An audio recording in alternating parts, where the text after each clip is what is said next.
इस एपिसोड की शुरुआत वहीं से होती है जब इजुन ने चायल को बाइट किया था। फिर सीन शिफ्ट होता है और एक लड़का इजुन से मिलने आया होता है। फिर वो वहाँ काउंटर पे बैठी मिस किम को बाइट कर रहा होता है। तभी इजुन वहाँ आ जाता है। फिर हमें पता चलता है कि ये भी एक वेम्पायर है। लगता है वेम्पायर की पूरी कम्युनिटी साउथ कोरिया में ही रहती है। खैर, फिर इजुन उसे ऐसा करने से मना करता है, लेकिन मिस किम को कुछ भी याद नहीं होता। फिर वो इजुन को लेकर लंच करने चला जाता है। फिर वहाँ उन दोनों के कन्वर्जेशन से पता चलता है कि ये किसी को भी बाइट करके उसकी तबीयत को ठीक कर देते हैं, जिससे कि इन्हें ब्लड भी मिल जाता है और ह्यूमन हेल्दी भी हो जाते हैं। फिर वो लड़का इजुन से पूछता है कि 10 साल तक से तुमने किसी को बाइट नहीं किया है। मैं चाहता हूँ कि तुम रियल ब्लड के टेस्ट को पहचानो। फिर इजुन को याद आता है कि जब उसने चाइल्ड को बाइट किया था तब चाइल्ड कुछ भी भूली नहीं थी और चाइल्ड बोलती है कि वो इजुन की रिपोर्ट करेगी सेक्सुअल हैरेसमेंट के लिए। फिर चाइल्ड का मैनेजर मेडिसिन लेकर वहाँ आ जाता है तो इजुन चाइल्ड से बोलता है कि वो बाद में उससे सब कुछ एक्सप्लेन करेगा।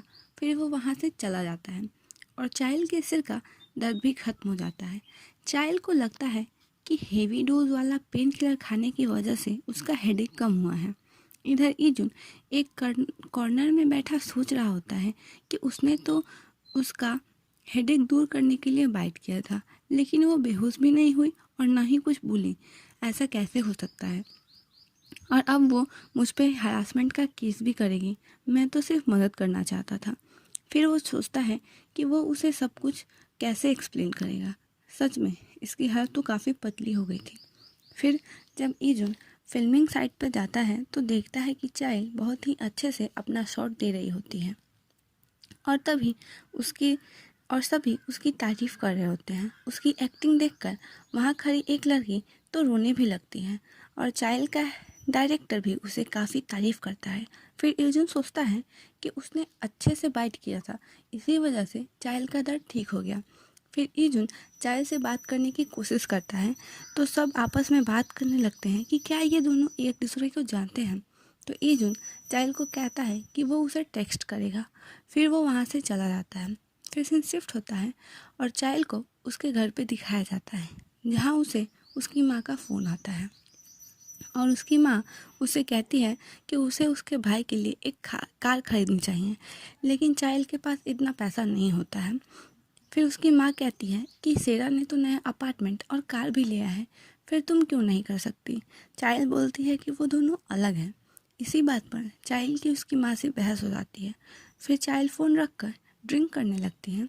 तभी टीवी पर सेरा की ऐड आ रही होती है। फिर चाइल्ड टीवी बंद करती है और अपनी ग्रैंड माँ के साथ जो उसकी पिक होती है उसे देखने लगती है।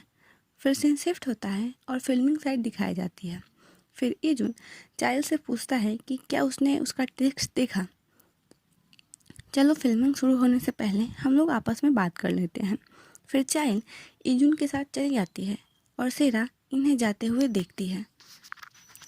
इधर इजुन को समझ नहीं आ रहा होता है कि वो चाइल्ड से कैसे बात करे, वो उसे कैसे समझाए कि आखिर उसने उसे क्यों बात किया था। फिर चाइल्ड इजुन से रिटर्न अपॉलजी मांगती है और बोलती है कि अगर आगे से ऐसा कुछ नहीं हुआ तो मैं तुम्हें छोड़ दूँगी, लेकिन तुम्हें अपॉलजी तो देनी ही होगी, और वहाँ से जाने लगती है। फिर इजुन बोलता है कि तुम्हें पेन नहीं हो रहा है ना, वो मेरी वजह से है, लेकिन एक वीक के अंदर तुम्हारा पेन वापस आ जाएगा। फिर चाइल्ड शॉक होकर इजुन की तरफ देखने लगती है और यहीं ये एपिसोड ख़त्म हो जाता है। तो stay tune for the next part.